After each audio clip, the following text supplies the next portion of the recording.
नमस्कार दोस्तों। Prelim booster news discussion में आपका स्वागत है। शुरुआत करते हैं आज की इंपॉर्टेंट द हिंदू न्यूज़ से, जो कि हम डिस्कस करेंगे प्रीलिम पर्सपेक्टिव से।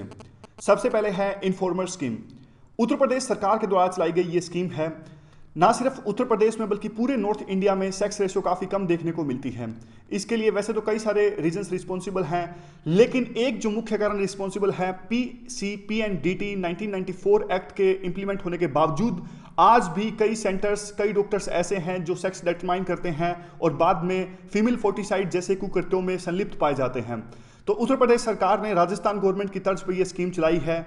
अगर किसी पर्सन के पास में ऐसी जानकारी है कि कोई डॉक्टर, कोई सेंटर सेक्स डिटरमिनेशन या फिर भ्रूण हत्या जैसे कुकृत्यों में अपने आप को संलिप्त पाता है या फिर सहभागिता निभाता है, तो उत्तर प्रदेश सरकार प्रॉपर कार्रवाई करेगी और वो पर्सन जो ऐसा सूचित करता है सरकार को, उसको इनाम देगी। तो ये पूरी स्कीम उत्तर प्रदेश सरकार के द्वारा लॉन्च की गई है। नाम है इन्फॉर्मर स्कीम, याद रखिएगा। आगे है flood forecasting model. Orissa government ने real time flood forecasting model launch किया है महानदी रिवर पर। याद रखिएगा, कौन सी रिवर पे? महानदी रिवर पे। ये इंडियन मेट्रोलॉजिकल डिपार्टमेंट के साथ में कोऑपरेट करेगा और कई सारी जगह पे, रिवर की कई सारी जगह पे पानी के स्तर को जांच करेगा टाइम टू टाइम और वेरिएबल्स के आधार पे 72 घंटे पहले सूचित कर देगा कि अगर महानदी पर किसी तरह की बाढ़ आने की संभावना है। याद रखिएगा, नदी का नाम जरूर याद रखिएगा, महानदी। आगे है Indian council for social Science research ICSSR। Context क्या है? 13 नामों का चुनाव हुआ है ICSSR काउंसिल के लिए। ये एक ऑटोनोमस बॉडी है। ये एक ऑटोनोमस बॉडी है गवर्नमेंट ऑफ इंडिया के अंदर में। इसका जो हेडक्वार्टर है वो दिल्ली के अंदर में है। इस्टाब्लिश इसको किया गया था 1969 में। क्या करती है ये बॉडी? ये काउंसिल जो है भारत के अंदर में सोशल साइंसेस से रिलेटेड जो भी रिसर्च होती है उसको प्रमोट करने का काम करती है। याद रखिएगा, ऑटोनोमस बॉडी है, कोई NGO नहीं है। यूपीएससी इनडायरेक्ट क्वेश्चन इस प्रकार से पूछती है, क्या वास्तव में Indian Council of Social Science Research it is NGO और some kind of intergovernmental organisation? Intergovernmental organisation तो वैसे हो भी नहीं सकती, नाम में ही इंडियन है। तो बेसिक्स जो फैक्ट्स हैं आप याद रखिएगा। Aadhaar PAN linkage must from July 1 जुलाई यानी परसों से सरकार ने अनिवार्य कर दिया है कि जो लोग इनकम टैक्स पे करते हैं उनको अपना पैन कार्ड जो है, परमानेंट अकाउंट नंबर, वो आधार कार्ड से लिंक करना पड़ेगा। अबाउट 2 करोड़ के आसपास टैक्स पेयर्स हमारे देश के अंदर में जिन्होंने ऑलरेडी अपना जो आधार कार्ड है वो लिंक कर लिया है पैन कार्ड से, लेकिन बहुत ज़्यादा 125 करोड़ लोगों ने अपना आधार कार्ड बनवा के रखा है और 25 करोड़ लोगों ने अपना पैन कार्ड बनवा के रखा है। तो 23 करोड़ लोग अभी भी हैं जिनको अपना अभी पैन कार्ड लिंक करना है आधार कार्ड से। ये लिंक होने के बाद में जो टैक्स चोरी है वो काफ़ी कम हो जाएगी और प्रॉपर प्रॉपर्टी की डिटेल्स भी गवर्नमेंट को पता लग जाएगी। मान लीजिए अगर कोई सरकारी कर्मचारी है, उसकी प्रॉपर्टी का सरकार को पता लग जाएगा, क्योंकि पैन कार्ड आधार कार्ड से लिंक होने के बाद में सब कुछ पता लग जाएगा। यानी काफ़ी ट्रांसपेरेंट सिस्टम आने वाले दिनों में होने वाला है और धीरे धीरे करप्शन काफ़ी कम हो जाएगा। कुछ PIB की इंपॉर्टेंट न्यूज़ देख लेते हैं। द हिंदू में आज कुछ खास नहीं है। सेशल्स आइलैंड अफ्रीका के पास में है। ये सेशल्स आइलैंड, हमारे प्रेसिडेंट ने मैसेज दिया है, नेशनल डे था सेशल्स का, तो उनके प्रेसिडेंट को बधाई दी कि आपका नेशनल डे है। लोकेशन देख लेते हैं। ये देखिए, यहाँ पे मडगास्कर के पास में छोटा सा आइलैंड है सेशल्स। एक अजम्पशन आइलैंड है, वो भी इन्होंने अपने को दिया था इंडिया को मिलिट्री बेस इस्टाब्लिश करने के लिए। यहाँ पे अफ्रीका के पास है, याद रखिएगा, सेशल्स। उसके बाद में कैबिनेट ने 2 MOU साइन किए, अप्रूव कर दिए हैं, एक इजराइल के साथ में और एक US के साथ में। इजराइल के साथ में जो MOU साइन हुआ है वो वाटर कंजर्वेशन से रिलेटेड MOU साइन हुआ है। और अभी आपको पता होगा कि हमारे जो प्रधानमंत्री हैं, पहले नरेंद्र मोदी ऐसे पहले प्रधानमंत्री होंगे जो इजराइल की विजिट पे जाएंगे। इससे पहले भारत के कोई ऐसे प्रधानमंत्री नहीं हुए जिन्होंने इजराइल की विजिट की। और एक और जो MOU साइन हुआ है वो यूनाइटेड स्टेट्स यानी अमेरिका के साथ में हुआ है, होमलैंड सिक्योरिटी के साथ में। टेररिज्म से निपटने के लिए एग्रीमेंट साइन हुआ जिसका नाम है होमलैंड सिक्योरिटी। तो 2 MOUs याद रखिएगा। अगर जैसा हमने पहले डिस्कस किया था, क्वेश्चंस इस प्रकार से आ सकता है कि कौन सा MOU रिसेंट में सुर्खियों में था। हालांकि बहुत सारे MOUs गवर्नमेंट साइन करती है, लेकिन कुछ MOUs ऐसे हैं जो काफ़ी सुर्खियों में रहते हैं, तो वो MOUs आपको याद रखने हैं। अब धीरे धीरे हम तो कुछ छोड़ने वाले हैं नहीं, जो भी PIB में आएगा उन सबको डिस्कस कर लेंगे। ज़्यादा मुश्किल नहीं है, डेली रिवाइज करेंगे तो याद हो जाएंगे। चाकरी Allahabad section of national highway NH2, cabinet ने अप्रूव कर दिया है कि जो चाकरी इलाहाबाद नेशनल हाईवे नंबर 2 का ये पार्ट है, चाकरी से लेकर इलाहाबाद, इसको 6 लेनिंग इसकी की जाएगी। इंपॉर्टेंट ये नहीं है, इंपॉर्टेंट जो है वो ये है कि जो NH2 है वो पार्ट है गोल्डन क्वाड्रिलेटरल का। आप बताइए गोल्डन क्वाड्रिलेटरल क्या है? गोल्डन क्वाड्रिलेटरल देखिए, जो 4 मुख्य सिटीज मेट्रो सिटीज हैं जैसे दिल्ली, मुंबई, चेन्नई, कोलकाता, इन 4 मेजर सिटीज को जोड़ा जा रहा था हाईवेज की सहायता से। और मेन मुख्य तौर पर तो ये 4 थे, लेकिन इनके रास्ते में काफ़ी सारे बीच में और भी आ रहे थे जैसे अहमदाबाद, कानपुर, सूरत, तो उन सबको आपस में जोड़ा जा रहा था। यानी इन चारों को जब जोड़ते हैं तो वो बाकी जा रहे जो मेजर सिटीज़ हैं वो भी उसी रोड पे आ जाते हैं। तो ये गोल्डन क्वाड्रिलेटरल है, काफ़ी बड़ी योजना थी। उसके बाद तो एक और जो बड़ी योजना स्टार्ट हुई है वो है डायमंड क्वाड्रिलेटरल।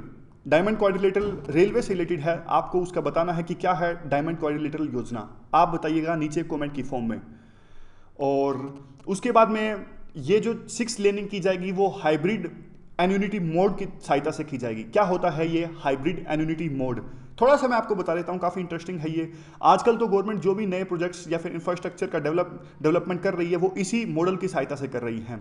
इसमें क्या होता है, सरकार किसी प्राइवेट कंपनी को प्रोजेक्ट बनाने का ठेका दे देती है। मान लीजिए सरकार ने कोई रोड बनाने का निर्माण ठेका है, वो टेंडर है, वो दे दिया एक कंपनी को L&T। तो सरकार मान लीजिए उस रोड के लिए जो पहले 40% जो पैसे हैं वो स्टार्टिंग में दे देगी फिक्स्ड एन्युइटी की सहायता से। यानी 4 या 5 सालों के अंदर में, 1 साल में इंस्टॉलमेंट कर करके मान लीजिए 1 करोड़ का खर्चा आएगा, 40 लाख सरकार शुरू में ही दे देगी। 10 लाख कर करके शुरू के 4 सालों में 40 लाख दे दिए जाएंगे सरकार के द्वारा। लेकिन बाकी जो 60% राशि है वो सरकार बाद में देगी, यानी स्टार्टिंग में नहीं देगी। स्टार्टिंग में सिर्फ 40% देगी 1 साल में कुछ इंस्टॉलमेंट करके, बाकी के 60% तब देगी जब पूरा प्रोजेक्ट जो है वो खत्म हो जाएगा। बाद में सारे फैक्टर्स कंसीडर होंगे कि आखिरकार पूरा खर्चा एग्जैक्ट तौर पे आया कितना उस प्रोजेक्ट का। इससे क्या है, इससे जो प्राइवेट डेवलपर है वो भी संतुष्ट रहेगा, क्योंकि कई बार ऐसा होता है कॉस्ट इंक्रीज हो जाती है। तो प्राइवेट डेवलपर बाद में बता सकता है सरकार को कि देखिए शुरू में तो 1 करोड़ का बनना था प्रोजेक्ट, लेकिन क्लियरेंस लेट से मिला, इसलिए प्रोजेक्ट की जो लागत आई है वो ज़्यादा आई है, तो बचे हुआ जो 60% है उसमें आप उसकी भरपाई कर दीजिए। लेकिन एक और जो इसमें इंपॉर्टेंट बात आती है जिस पे क्वेश्चंस पूछ सकते हैं, जो बाद में जो टोल कलेक्ट किया जाता है वो सरकार के द्वारा किया जाता है, NHAI के द्वारा किया जाता है, समझ गए। 40% सरकार ने दिए शुरू में, L&T ने रोड बना दिया पूरा का पूरा। रोड बनने के बाद में जो टोल कलेक्शन होगी, टोल इकट्ठा करेंगे, वो सरकार करेगी, L&T नहीं करेगी।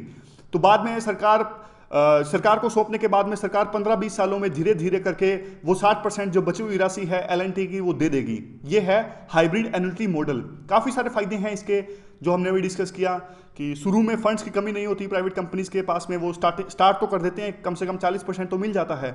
और अगर कोई रिस्क नहीं रहता, अगर प्रोजेक्ट की कॉस्ट बढ़ भी जाती है तो सरकार उसके बाद में भरपाई कर देती है धीरे धीरे करके। Disinvestment of Air India and 5 of it's subsidiaries, हमने डिस्कस किया था। कैबिनेट ने अभी इन प्रिंसिपल अप्रूवल दे दिया है। एयर इंडिया जो घाटा में रहती है, हमेशा लॉस ही होता है एयर इंडिया में, कभी भी देख लेना आप। और cabinet committee on economic affairs जिसके चेयरमैन होते हैं प्राइम मिनिस्टर। अच्छा, आप एक बात का आंसर दीजिएगा, क्या सभी जो कैबिनेट कमेटीज़ हैं क्या उनके चेयरमैन प्रधानमंत्री होते हैं? हाँ या ना? या फिर कोई एक ऐसी कमेटी है जिसके चेयरमैन जो हैं वो होम मिनिस्टर भी होते हैं? एक ऐसी कमेटी होती है, मैं आपको बता देता हूँ, जिसका आप आंसर दीजिएगा नीचे कमेंट की फॉर्म में। तो और तो कुछ नहीं है इसमें, बस एक बात का आप ख्याल रखिएगा, डिसइन्वेस्टमेंट और प्राइवेटाइजेशन में डिफरेंस क्या होता है।